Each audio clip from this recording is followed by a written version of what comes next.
This video is about acupuncture for PCOS to induce ovulation, increase menstrual frequency, and I want to review research that shows acupuncture alters the testosterone levels of patients with PCOS who are not ovulating and how it affects the different sex hormones as well. And I will cover what PCOS is, as well as what the clinical consequences are if the condition is not treated.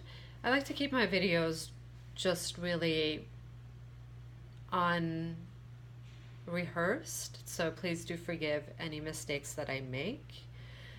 PCOS is not a disease. PCOS is a sign that requires your medical doctor to investigate and see what the cause is. And so this video is specifically about PCOS due to ovulation irregularities or a lack of ovulation. Because once you're not ovulating and you have PCOS, it's this vicious cycle that feeds itself. It does not correct itself. The research I'm going to go over included patients who had PCOS and had menstrual irregularities in their frequency and were not ovulating, patients who had cardiovascular disease, diabetes, were obese, morbidly obese, were excluded, patients who had PCOS due to Cushing's disease, hyperlipidemia were excluded. So these are patients who have PCOS, are not ovulating, are lean and overweight. The first study I'm going to review, there was a baseline. So for 12 weeks, these patients were observed to see what their menstrual frequencies were. There was a baseline where they took their blood to see were all their hormones laid. After 12 weeks, treatment started. And treatment was electroacupuncture, physical exercise, or a no intervention group. Treatment was only for 16 weeks. And after 16 weeks, the blood was tested again for the hormones. Aerobic capacity was tested at baseline and after treatment as well. And of course, BMI and waist to hip ratios were measured as well. Acupuncture points were used specifically that invert the ovaries in order to change the hormone levels at the peripheral level. So these points are in the lower abdomen and the inside of the lower leg, and electroacupuncture is used on the lower abdomen. A few other points were used as well on the hand. The outcomes of the study were that there was a significant difference in patients who had acupuncture. There was an increase of menstrual frequencies, lower testosterone levels, sex steroid levels had altered, and also acne levels had decreased, and PCOS patients sometimes have issues with hair growth that was affected as well.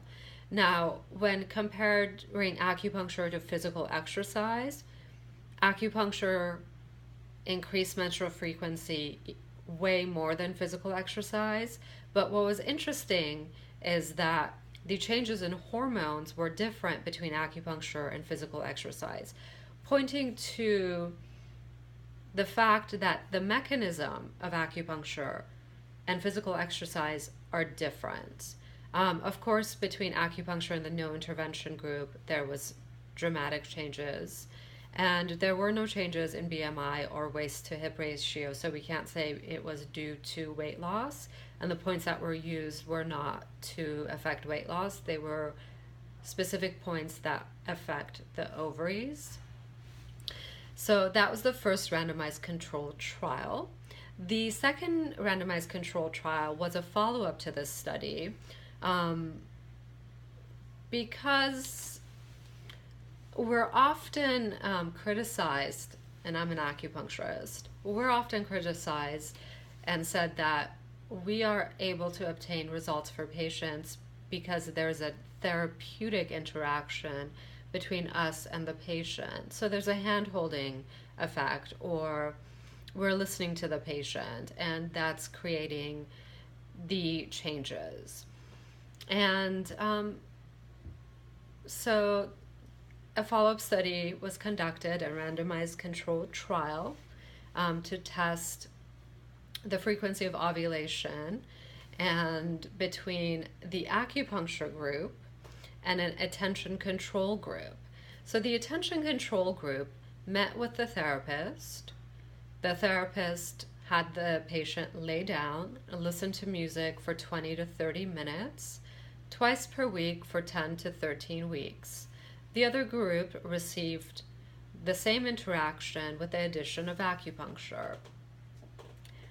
The outcomes were significantly different. There was an increase in ovulation, and more so in the acupuncture group than the attention control group. The changes in hormone levels were different, not the same.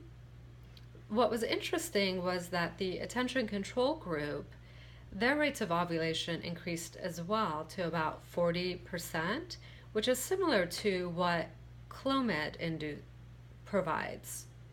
Clomid is a drug used to induce ovulation. So there's that. Now back to the first study. After 16 weeks of treatment, the patients were sent away and asked to come back 16 weeks later. So this is 32 weeks after baseline.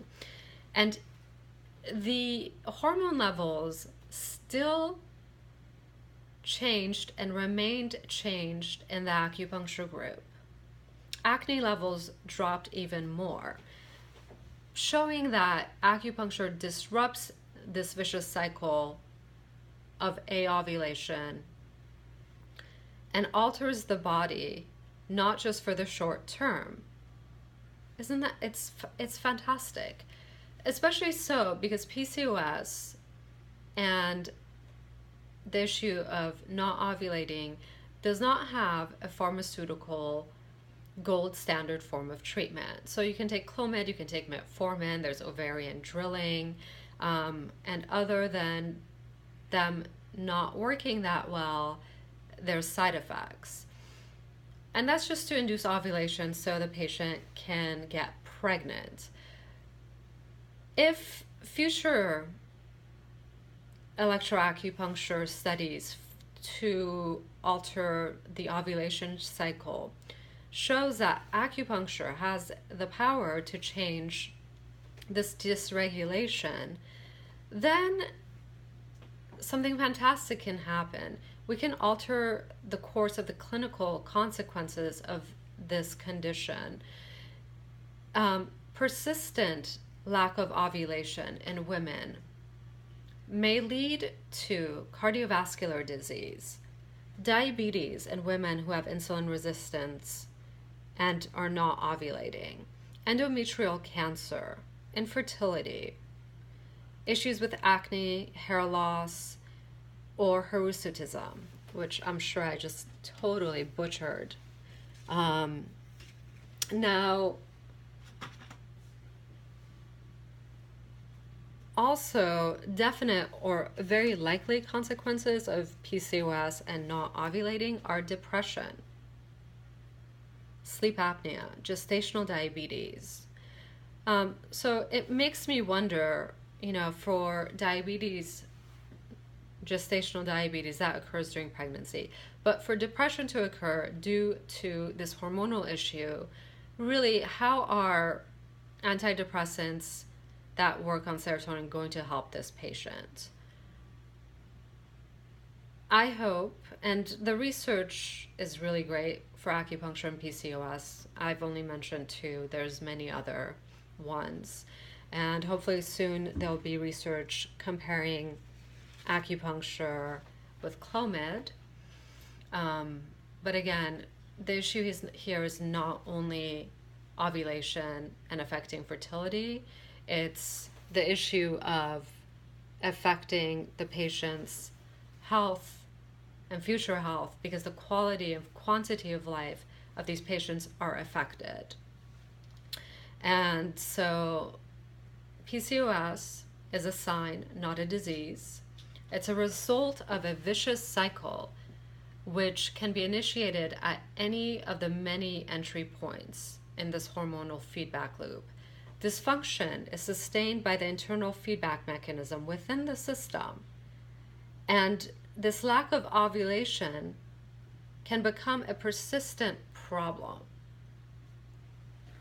And birth control pills do not really decrease the chances of cardiovascular disease, diabetes due to insulin resistance. And insulin resistance is highly tied with PCOS, and your doctor will send you away for testing for that. And so I am hopeful that we'll have better research, continued research, even though the research right now is fairly good for acupuncture with PCOS, and especially for lean and overweight women. Research aside, my recommendations would be acupuncture, changing your diet, stress management, learning different relaxation exercises, and having good relationships. So with my PCOS patients or patients who are not ovulating, I like to address everything holistically and not just do acupuncture. And so that there's a difference between what happens in the clinic versus what happens in the research lab. And I'm happy with the results I obtain in the clinic. The only thing is that this requires at least 3 months of treatment, consistent treatment, intensive treatment, and especially if you're trying to get pregnant. If you're not trying to get pregnant and you don't have an issue with like excessive bleeding, and you want to be proactive to decrease your chances of the long-term consequences of having this condition, then acupuncture on still a regular basis, but less intensive, will be helpful for you.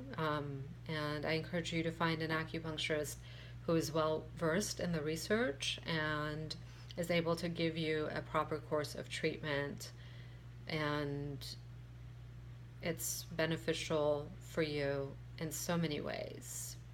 Thank you so much.